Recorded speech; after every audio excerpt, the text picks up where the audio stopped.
Bayi kembar 4 lahir di RSUP Sanglah Jumat 21 Januari.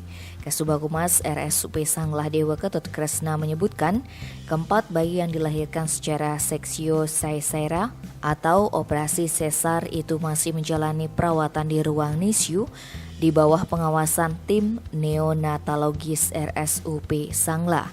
Sementara itu, dokter spesialis kandungan yang menjadi ketua tim SC bayi kembar 4 ini, yakni Dr. Iwayan Artana Putra, SPOG menyebutkan bayi kembar 4 dengan jenis kelamin 1 laki-laki dan 3 perempuan ini merupakan kehamilan yang dihasilkan dari proses inseminasi buatan, yakni dengan menyuntikkan sel sperma ayah ke dalam rahim ibu, sehingga sel sperma bisa melakukan proses pembuahan sel telur dengan gampang.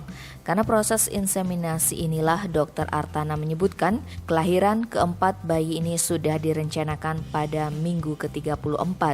Meski sudah diberikan obat pematangan organ, dilanjutkan Dr. Artana ada 2 bayi yang ketika dilahirkan mengalami sesak nafas. Namun itu merupakan hal wajar karena jumlahnya yang banyak. Tim Bali Express melaporkan.